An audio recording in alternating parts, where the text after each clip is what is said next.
Hello friends. What if Naruto's journey was leading him toward a future filled with powerful alliances, unexpected twists, and choices that could change everything?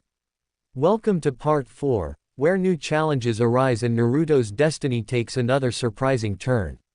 Before we begin, make sure to like, share, and subscribe. Let's get started. Mikoto and Tsunade both emerged from their respective bedrooms just a few minutes after 7 o'clock the next morning. The sun was shining through the balcony window, casting the room in pastel orange light that was quickly turning into bright yellow as it rose higher into the sky. Both of them looked around and noticed that Naruto was not on the couch. Mikoto knew him to be an early riser and figured that he was likely either out training. She hoped not. This was supposed to be a vacation, after all, or maybe just taking an early morning walk. Tsunade also was not concerned as to the whereabouts of their male companion, as she guessed that he would be back soon enough. Noticing that Kushina wasn't in the living room and that her bedroom door was closed, they both found themselves somewhat surprised that their red-headed friend was still asleep. Kushina was usually an earlier riser than the two of them, and she would usually have hot tea ready for them all by now, likely with breakfast on the way if it was her turn to cook. Mikoto decided to quietly knock on Kushina's door and open it just enough to take a quick glance inside, only to be stunned by what she saw. She snapped around to Tsunade and gestured to her to approach very quickly and abruptly. Tsunade, now genuinely curious, did as requested and peered inside the room. Her eyes went wide at what she saw. There, in Kushina's bed, were Kushina and Naruto, with Naruto sleeping on his back and an arm around Kushina, while Kushina was leaned into his side with one leg draped over both of his. From what the two stunned women could see, neither Naruto nor Kushina was wearing anything from at least the waist up. But on top of that, Naruto had blonde hair instead of his usual black. Only his whisker marks and the distinctive shape of his face told Mikoto and Tsunade that it was indeed Naruto who was in that bed. "Good morning," Tsunade sang out somewhat loudly, causing both Naruto and Kushina to groan as they woke up. Naruto flinched as the light from the sun hurt his eyes. He sat up and grumbled, "Is it morning, already?" "I guess so, Naru-kun," Kushina groaned in response as she sat up as well, her large, shapely jiggling slightly as she did. She looked down and seemed to notice that she didn't have a bra or any other piece of clothing covering her top. Guess I must have taken it off in my sleep or something," she commented sleepily. Naruto glanced at her and followed her gaze to her chest, before smiling and commenting just as groggily, "You should sleep like that more often, Kushi-chan. You look great." Kushina smiled at Naruto and gently kissed his lips. "Thank you, honey. I think I will from now on, especially for you." Naruto's smile widened as he directed it right at her. He slowly brought a hand up to one of her and leaned in to kiss her before he was interrupted by the sound of a cough. He turned to see Mikoto and Tsunade at the door. It was Mikoto who spoke up. "Well, as interesting as this little show is, we would like to get our day started, so, Kushina, could you please get up and make us some of that wonderful tea you always make?" Kushina nodded, "Sure, no problem," before turning back to Naruto and kissing him once more, showing no embarrassment or shame whatsoever. "I'll see you out there in a little while, okay?" "Okay," Naruto offered with a smile. Kushina then got up, threw a robe on, and left the room to proceed with brewing their tea and leaving Naruto to shower and freshen up for the day. Naruto, Kushina, Mikoto, and Haku were currently in the living room area of their suite, just making small talk while waking up. As promised by Naruto, Haku was brought over to their suite so she could get to know the three women that Naruto was spending time with. Mikoto was having fun teasing Naruto and Kushina about being caught in bed together, despite their objections that all they did was sleep, in the literal sense of the word. Both Mikoto and Tsunade couldn't get over just how great Naruto looked with golden blonde hair and those brilliant glowing bluish-green eyes. It was only by the whisker marks on his face that they could tell it was Naruto, as his tail was underneath the bed covers. They had been at this for about half an hour before Tsunade came striding out of her room with purpose. "You," Tsunade pointed at Naruto, "come with me, right now." "Say what?" Naruto responded somewhat dumbly. Tsunade sashayed over to him with a mischievous smile as she repeated each word slowly while pointing her finger at Naruto with each utterance. Come with me right now. Well, okay, he responded somewhat warily.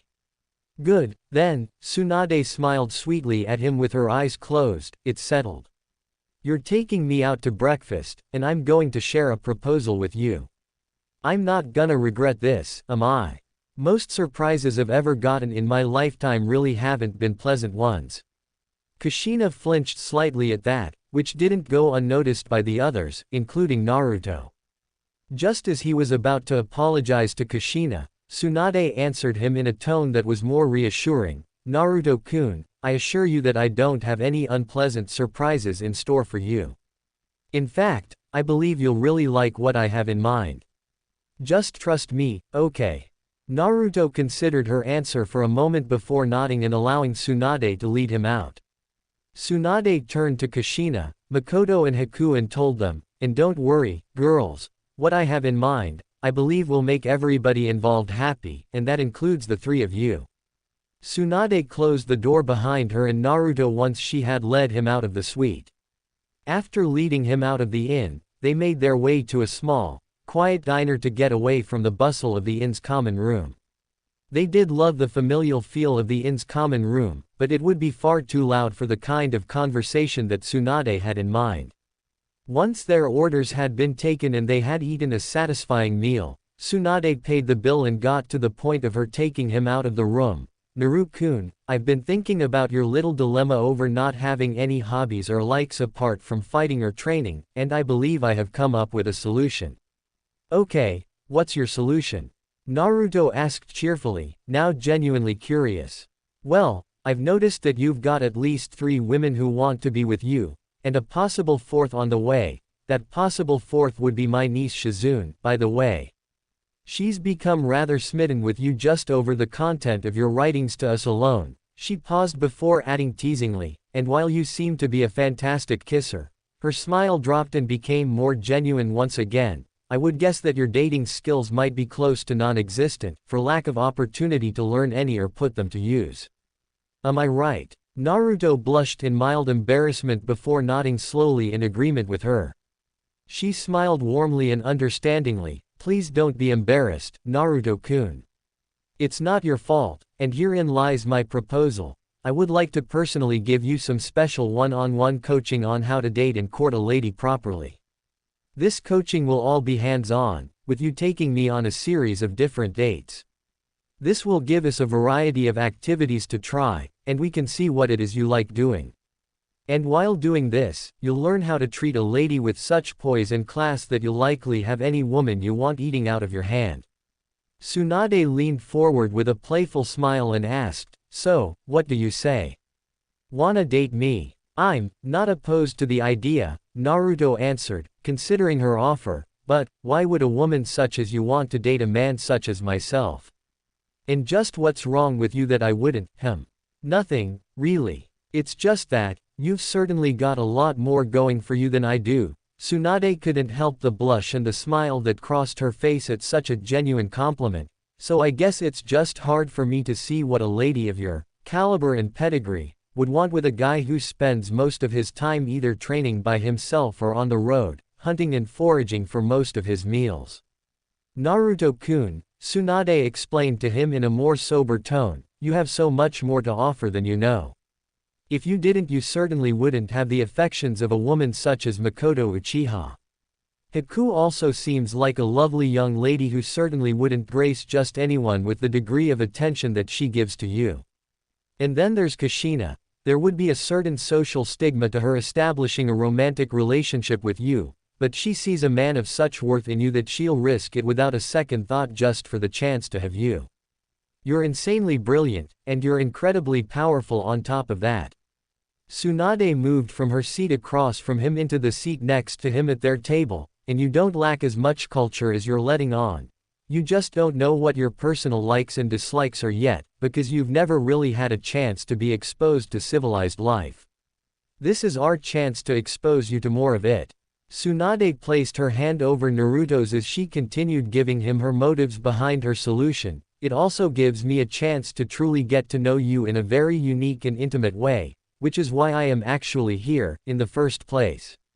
Then, there's also the satisfaction of knowing that I'm showing you how to give Mikoto, Kushina and Haku the time of their lives on every romantic evening you plan for them. After this, Tsunade stood up, not letting go of Naruto's hand and gently pulling to prompt him to follow her out. After they had exited the diner, Tsunade took Naruto's arm in both her own and gave him her final reason, and just for me, I haven't been on a date worth remembering in decades, and I've certainly never been on the arm of a man who is as ruggedly gorgeous as you are, she finished while rubbing his arm between her magnificent, bringing a dark flush to his cheeks. So, I'll ask you again, wanna date me? Tsunade asked, this time through half-lidded eyes, knowing that Naruto would be more likely to say yes to a sultry woman. Naruto simply smiled, you know what? It sounds like fun. Why not? Let's do it. Wonderful. Tsunade exclaimed, leaning towards him to kiss him on the cheek, our first date will be tonight. I'll make the arrangements, and then I'll teach you how to make said arrangements. We'll start off tonight with something somewhat simple, dinner at a nice restaurant and a nice romantic walk along the beach at sunset and into the night. How does that sound? It's all new to me, so I'll look forward to it, he answered honestly. The two of them simply continued back to the inn, smiling and laughing with each other while just talking about whatever came to mind. They both realized that even though this was a purely educational situation for Naruto, they actually almost felt like a real couple. It had been almost 2 years since Naomi was named heir of the clan in place of the trash. Life had not gone as she had expected it to in the time since. When before she would always get smiles and friendly greetings, now she would hear people whispering about her, and a good number of those people would outright glare at her and her father. The glares were always worse when she was by herself. Aside from that, there were many businesses in Konoha who simply refused her and her father's service, citing that they either hated what the two of them had done to to him, she would not use his name, not even in her own mind, or they would simply lose too much business due to having clients who didn't appreciate what the Hokage did to his own family while preaching about the village being a family at the same time. One such place was her favorite restaurant, Ichiraku Ramen. She had been limited to packaged ramen since Chuki and Ayame had banned them from their establishment, and they were absolutely disgusting. They had none of that heavenly flavor or any other condiments that she was used to eating in her ramen when it was prepared properly. She couldn't depend on her mother's ramen since Kushina had disowned her and divorced her father. Her mother hadn't had anything to do with her ever since due to her hatred of her brother. Regardless of that, her mother wasn't even in the village right now. She couldn't depend on her father either since he was always in his office doing that blasted paperwork. More and more businesses started closing their doors to the two of them as well. Not just restaurants, but clothing stores, supermarkets, and even some shinobi supply stores. Every time she walked through the commercial district of the village, she noticed more and more large white signs hanging in clear view on most of the businesses there. The number of them had grown in the past couple of years. All the signs were carrying the same basic message, though worded somewhat more colorfully in some than others: no service to Namikaze. She couldn't believe so many people had reacted the same way, even though she knew that some of the people hated Naruto. The rest of the people actually liked the bastard, and that was something she just couldn't wrap her head around. In her opinion, he didn't do anything to gain their support, he was just unwanted trash. Arg. This is all that bastard's fault. If he hadn't been born, then none of this would have happened. Mom wouldn't look at me like I did something bad, the Ichirakus wouldn't have banned us, and Mom would still be living with Dad. She raged in her head while gritting her teeth in an angry grimace with balled-up fists, still firmly believing that everything that had happened was by no fault of hers or her father. At the moment, she was hungry and had left the house to get something to eat since she couldn't get ramen, but she was damn sure not going to eat that processed shit called ramen in the Namikaze house pantry any longer. Her choices of restaurants that she could eat in were limited to 4, none of the others would serve her and her father. The people that ran those businesses truly hated Naruto and were very vocal in their thoughts of him, even praising Naomi for helping in getting rid of the demon scum. She made her choice, and entered a restaurant where, as soon as she walked in, most of the staff there were bowing at her feet. In this place, she was always given the best table and a 50% discount on her tab. She ordered her meal and began eating, all the while waiters and even the manager were walking by her calling her Naomi-sama, and telling her how she should keep up her strength so she could finish off the demon if he ever returned. Some of them even had the idiocy to tell her that once the demon was dead, her mother would be free of its control and she would have a happy family once again. It wasn't lost on her that most of the staff were pretty badly scarred. She had heard about what her mother did to people who badmouthed the trash, and from what she could see, she was grateful that she had never witnessed the acts that gave them such horrible disfigurements. She couldn't actively enjoy being praised nowadays, since the praise that she once received from the entire village had now dwindled down to around 100 people. She knew their praise was empty. She even knew that they were wrong. The bastard was no demon, he was just worthless trash. There probably wasn't an evil bone in his body, and she still felt the occasional pang of guilt when she reflected back on her hatred of him, which she would always squelch just as soon as she became aware of it. What hurt the most, though, was that she knew that her mother would never take her back, not so long as she hated him. After she had finished eating, she decided on what to do next. She figured her perverted godfather was back at the compound waiting on her. He had finally gotten out of his body casts 2 months ago and was able to use the restroom without screaming and pissing blood. She sighed as she proceeded to head back to the clan compound in order to train with her godfather. Naruto quickly realized that Tsunade wasn't kidding when she said she would teach him all of the ins and outs of dating and courting a lady properly. The lessons were also very hands-on. Shortly after they had returned from breakfast, she dragged the man around town all day and actually showed him how to do all of the things that she was teaching him. He had no idea that so much could be involved in just properly preparing a date, choosing the type of restaurant to dine in depending on the person and the level of formality of the date, making advance reservations at a restaurant, choosing the seating inside the restaurant to optimize the view and the natural surroundings. Tsunade's lessons were quite involved. Despite this, however, Naruto was quite happy for the lessons, easily being able to see just how what she was teaching him would impress a woman.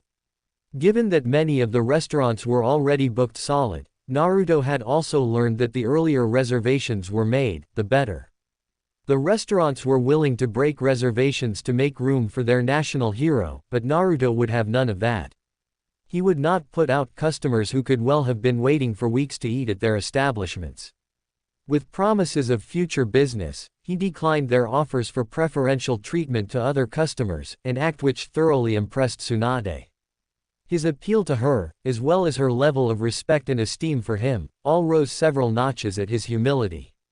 After this came her lessons on proper dating attire, again, depending on several factors, the level of formality of the date, the activities that they would be engaging in, etc. She had taken him to several clothing outlets for this, and she also bought all of his clothes for him, 3 different suits, with several button-down shirts and ties that could go with each one, several nice but casual outfits, and even some nicer, scaled-up athletic wear for dates that would involve being a little more active. By the time they were done, Naruto had more clothes than he had ever owned in his life. Tsunade wouldn't even let him see the outfits that she bought for herself. They got back at the inn at 4 o'clock, and Tsunade told him to get ready for their date considering their reservation was in 3 hours. She then immediately ran into their suite, gathered the other girls, and corralled them into her bedroom. Naruto could hear the squeals coming from said room in less than 5 seconds. He spent the extra time putting his clothes up in his and Kushina's shared closet, and cleaning himself up. By 6:15, Naruto was completely dressed and ready for his date. He wore a classic black and white suit with matching black wingtip shoes. He went into the living room and sat on the loveseat, waiting for Suon to appear. He didn't have to wait long, as 10 minutes later, her bedroom door opened to a sight that nearly made him choke. "Oh my Kami," he thought to himself before completely losing himself in the sight before him. There was Tsunade, wearing a form-fitting jungle green dress that resembled a single piece of linen which wrapped around her in several layers and ended very high on her thighs. The dress showed all of her curves, and accented her body in all the right places. Her shoulders and arms were bare, though her sensual legs were dressed in green stockings that likely ended just inside her dress. Her feet were adorned with matching jungle green high-heeled sandals. Her fingernails and toenails were painted the same shade of green. When Naruto's gaze finally returned to her face, he saw that she was lightly made up, with just enough blush to add a very light tan to her face, though her eyes were dressed in green eye shadow, and her lips were adorned in a sultry jungle green semi-gloss. Her hair was not styled in its usual twin ponytails, but instead flowed freely behind her back, following the movements of her head as she would turn it. While Naruto was mindlessly staring at Tsunade, she couldn't help but check him out as well. "Wow, he fills that suit out very nicely," was her only thought before she noticed his expression. His eyes were glazed over, his mouth was slightly agape, and he was about to start drooling. Tsunade smirked knowingly as she giggled to herself, thinking, "It looks like nobody's home. Guess I did pretty good with this look." She sashayed her way over to her gaping date and with a sultry smile, gently closed his mouth for him and spoke up with a giggle, "Naruto, is something really going to have to fly in there before you learn to keep your mouth shut?" Hun," was his response before he blinked and shook his head, collecting himself. "Sorry Tsunade-chan, but you look, well, like a goddess of the earth or something, so how can I not stare?" Tsunade blushed at his description of her while giving him a genuine grateful smile. Why, thank you." Naruto laughed sheepishly before blurting out quickly, "Anyway, why don't we go before we're late for our reservation at the restaurant?" Tsunade nodded, the smile never leaving her face. She took Naruto's arm in both of her own and allowed him to lead her out the door. Once they heard the front door close, Haku, Kushina and Mikoto all came out of Tsunade's room to sit in the living room and wait for Tsunami to finish preparing dinner. Tsunami had told them that she would be cooking her special seafood and crab stew, so they had decided that they would be eating dinner in the common room downstairs tonight. As they thought about what they had seen and heard when Naruto and Tsunade first saw each other, blood-red blushes crossed all three of their faces. One collective thought went through their awe-filled, slightly perverted, and slightly jealous minds: lucky bitch. There were a few moments of awkward silence in the room before Mikoto broke it, saying, "You know what, girls? We'll all get our chance, too. Tsunade's doing this for our benefit, too. Let's remember that." Haku responded with a smile, "You're right, Mikoto. They're both doing this for us." Kushina smiled with a silent nod as their jealousy faded. They would know what Tsunade was teaching Naruto soon enough, and they were all satisfied with that. A playful gleam suddenly entered Kushina's eye as she remarked, "You have to admit, though, Naru-kun looks too cute when he's flustered like that, doesn't he?" Haku and Mikoto laughed in agreement, both having to admit that Kushina's remark was all too true. As they walked towards the restaurant, Tsunade entered, dating coach mode once more. Their lessons on date preparation had been covered well enough for one day, and now Tsunade was coaching him on how to properly treat a lady while on the date itself. Naruto learned many little things that would be considered gentlemanly, things such as bringing a date flowers or a small gift, offering her his arm to walk on, or even his hand to hold if she wished, and opening doors for her or pulling her chair out from under the table for her so that she could be seated. Naruto and Tsunade eventually found themselves at the entrance of the restaurant where they had placed their reservation. Once they verified who they were to the maitre d', they were quickly led to their table where Naruto pulled Tsunade's chair out for her, earning him a warm smile as she took her seat. The maitre d' himself took their order and immediately whisked away to the kitchen to have it prepared. He appeared a few moments later with a pitcher of water, fruit juice and sake, and cups and saucers for each. He quickly poured each of them a glass or saucer of all three and made his way back to the kitchen to ensure that they got their meal as quickly as possible. Tsunade raised her sake glass in Naruto's direction and proposed a toast to a wonderful, fun-filled evening filled with many intriguing possibilities. Naruto blushed slightly at Tsunade's proposed toast, but raised his glass with her nonetheless, both of them emptying their sake saucers at the same time. Once they had finished, they fell into comfortable conversation while waiting for their dinner to arrive. Tsunade told Naruto that under normal circumstances, it was considered polite and thoughtful for the gentleman to allow the lady most of the time to talk, while he would ask questions about her. Tonight, though, she also wanted to get to know him more, so she instead chose to ask more about him. He told her that he had developed a liking to teaching, which led to him telling her his plans for Wave. She thought that Naruto wouldn't be able to surprise her anymore, but after hearing his plans to make Wave better by creating a new hidden village within Wave, she was completely astounded. Naruto told her that he planned on telling her and others at some point in the near future, depending on how this vacation turned out. Then he beseeched her not to tell anyone. After hearing his reasons for secrecy, she agreed. Naruto got back to telling her more of his likes. He told her about his newly discovered hobby of stargazing, along with how it came about. He talked about how to tell the differences between stars and planets, as well as how several of the stars would twinkle different colors, from red to blue to yellow to green to orange, all within less than a second. He had in fact told her about it with such enthusiasm that while she would have considered such an activity to be the pinnacle of boredom before, she was now intrigued to see what it was about such a pastime that captured Naruto's attention. The food came within half an hour and they ceased their talking for the moment. After eating, they paid their bill and left, then decided to go for a walk. It was a little past sunset when they found a beach, the last vestiges of twilight still visible in the western sky while the eastern horizon was hidden in the black of the night. Both of them stopped just short of where the walkway ended to take in the beauty of Wave's nighttime beaches accompanied by the gentle hissing of the waves crashing to the shore. Naruto then noticed that some of the stars were becoming visible. Tsunade-chan, look, some of the stars are coming out. Don't they look amazing? Naruto said with wonder in his voice as he watched more stars appear, pointing more and more of them out. As he pointed them out, she began to see what he was talking about at dinner. These were things that Tsunade had never noticed before. It was as if the night sky, which had been the same mundane, unnoticeable sky to her every single night of her life, had suddenly become a different place. Naruto had just shown her a whole new world. Yes, it is, Tsunade replied breathlessly, with an equal amount of wonder in her voice. She continued to follow his finger as he pointed out more and more stars.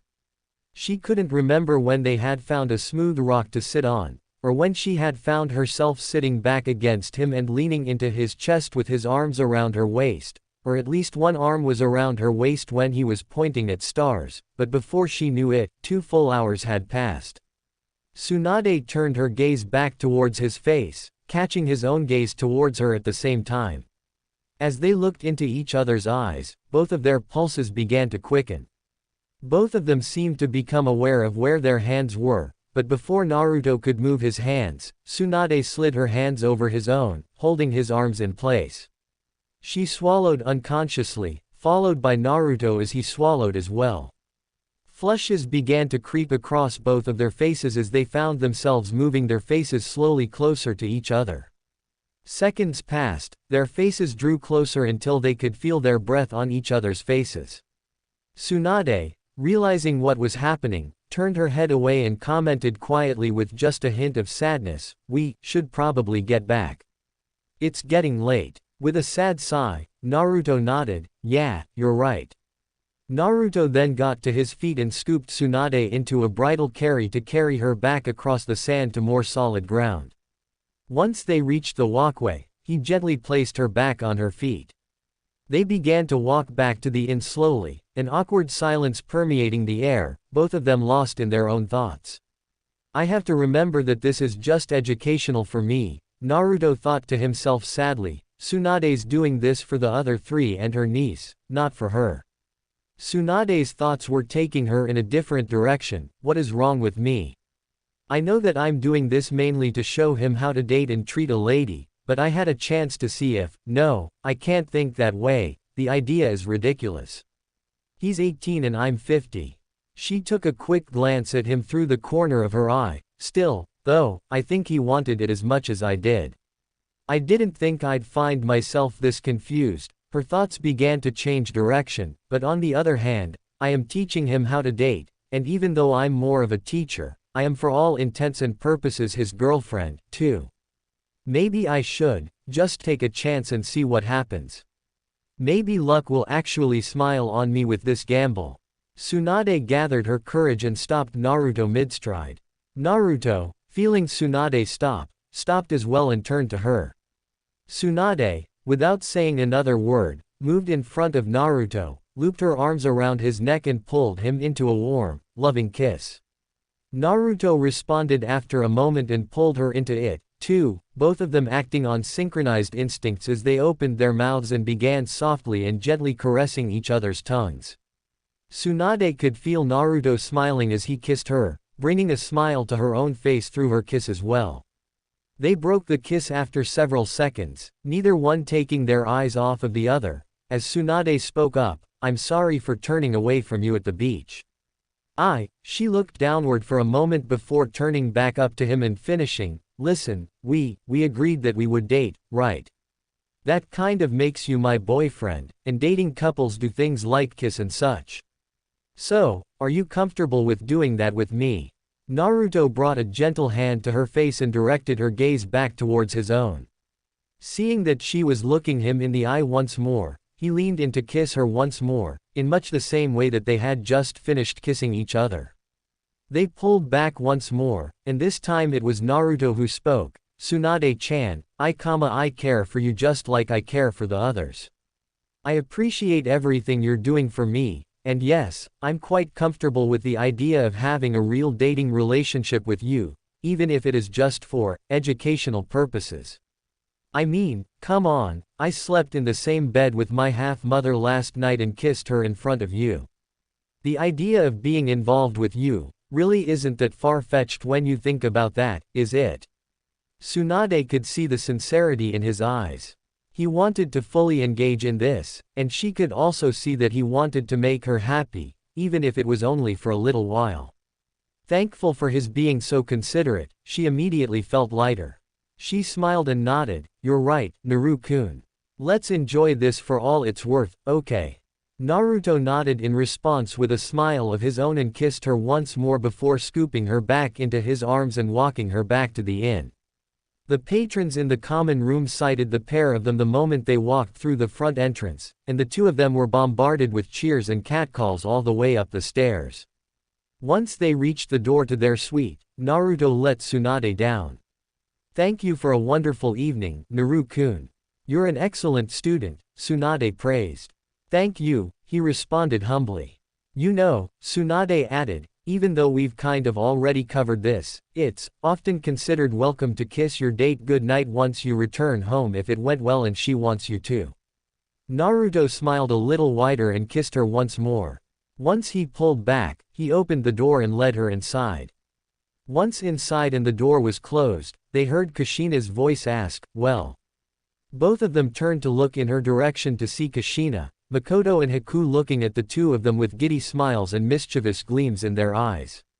It was quite nice, Tsunade answered vaguely before kissing Naruto in front of them. She then left for her room and glanced back at Naruto once more. Naru-kun, you did excellent tonight. We'll go out again in 2 days, okay? I'll still do the planning, because I have an idea of what activities I want to introduce you to, she instructed before entering her room and closing her door. Naruto turned his own gaze back to the others. Seeing that they were still anticipating details, he answered, I'll tell you all about it later. Naruto then went into Kushina's room and prepared to turn in for the night, leaving a trio of disappointed ladies in the living room. Minato Namikaze was tired. More and more people would comment on how he just didn't look well. It had been almost 2 full years since his precious little Naomi was given the inheritance she deserved, and he had finally flushed the waste that was his son out of his family and life. Things were supposed to be great after that. Instead, it seemed to mark the beginning of the end. For his family, for his happiness, if things kept going as they were, then for his tenure as Hokage as well. He reflected back on all of it as he had done many times in the past. It started with Kushina beating him and sterilizing him with one too many kicks to the groin. He'd learned that Naomi had been rendered infertile because that little bastard had hit her stomach way too hard. Kushina had left him and disowned Naomi after that, stating that she was a true Uzumaki, and true Uzumakis didn't abandon their own. She had further argued that Naomi was no Uzumaki because she didn't value anything that the Uzumaki clan held dear. Of course, she had been referring to the waste because he was family. What a joke. Naruto had been of no use to him, as Naomi had the Kyuubi's power, so he wasn't worthy or deserving of being family. Still though, if Naomi was more powerful than him, then how was it that Naruto had been able to hit her hard enough to cause the degree of injuries he'd caused her, with only 2 solid hits at that? Setting that aside, he continued thinking about how it all steadily got worse. He started losing the respect of his shinobi, and even many of the civilians. His daughter was now the target of the jeers and angry whispers that Naruto used to be subject to, and she wasn't handling it well. More and more of Konoha's business had closed their doors to him and Naomi ever since it all started with Tsuki Ichiraku. They were scared of their Hokage, scared of what he would do to them after what he did to his own flesh and blood, so they made sure that they kept him at a safe distance. They didn't think he had any reason to do to Naruto what he had done, and it somehow got around that he was just a sadist who would punish people simply because he didn't like them. How absurd. Of course, it didn't stop them from thinking that or acting on it, especially when Naruto's name always came back into the story. It enraged him, because he couldn't refute such an argument, and therefore, logic would completely justify their perspective. The civilian council was ecstatic about the demon disappearing, but was a little disappointed that it couldn't be given the public execution it deserved. Let them think Naruto was a demon. If their idiocy served his purposes, who was he to argue? The village elders, Kaharu, Homura, and Danzo were the most disappointed, since they couldn't turn the little diamond in the rough, as they called him, into their perfect little weapon like they had originally planned. They weren't fools, they had seen what Minato hadn't seen, and Minato was regretting it now. They saw Naruto's potential from very early on, his intellect, his power, and his sheer tenacity. They had said it without shame, Naruto would outshine Naomi in every conceivable way, but he hadn't listened. He loved his little girl too much to even be able to believe that, despite the fact that deep down, he knew it to be true. So to make them happy, and to get Naruto out of his hair, they came up with the perfect plan. Minato would throw Naruto out of the house and out of the clan, and the 3 of them would take him in and train him. They would have their weapon, and he would have the only child he really wanted, a child that would bring true glory to his name and his village. What Minato hadn't counted on was Naruto's knowledge of exactly what it meant when he was disinherited. He had run away almost immediately. How he had done it, he couldn't begin to guess, but Naruto had all but disappeared.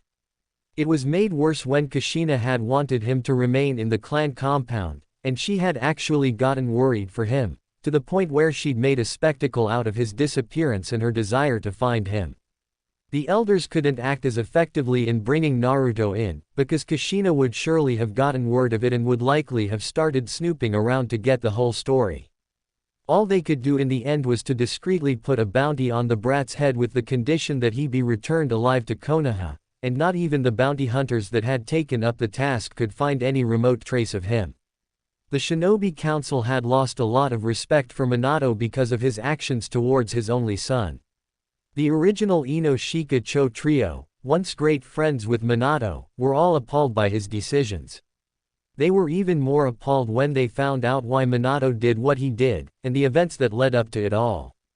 They berated Minato, while in council with everyone else, that Minato was nothing more than a monster and a traitor, with the whole story about Naomi showing more potential being a situation that he had purposefully created by deliberately leaving Naruto out of family and clan training. They reminded him of what he had told them when he married Kushina, that he would be so proud when he became a father in the future. Minato had just glowered in cold fury without saying a word after being humiliated and shamed in such a public fashion.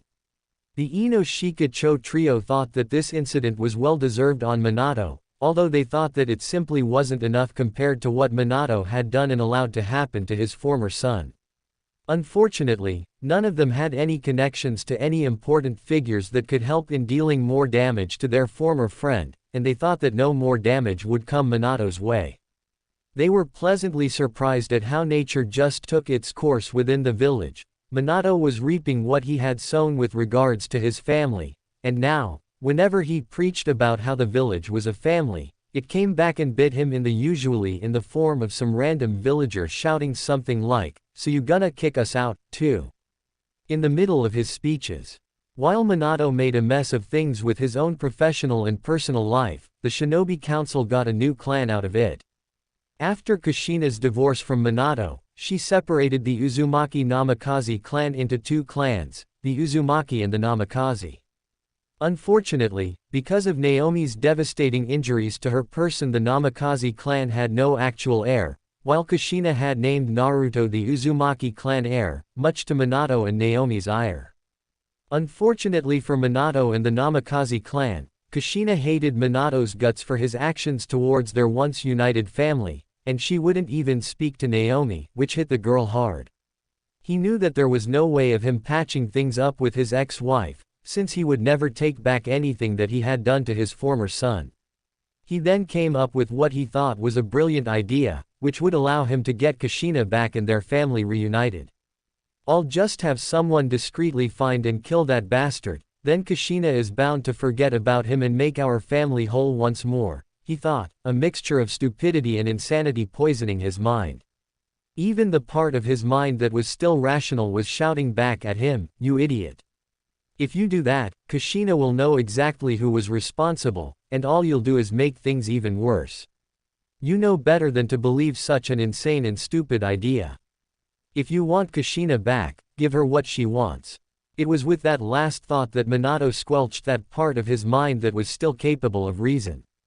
Frustrated, he would deal with his Naruto problem later. There were still plenty of other things that he needed to fix. There was the issue of finding someone suitable to carry on as his heir, since Naomi was unable to have children. There were techniques and forbidden fuinjutsu that he could use to essentially write his own DNA into another shinobi or kunoichi, making that person his genetic son or daughter, techniques that only he and Kushina knew.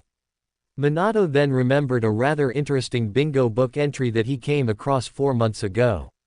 He opened his copy of the bingo book and flipped to page 53.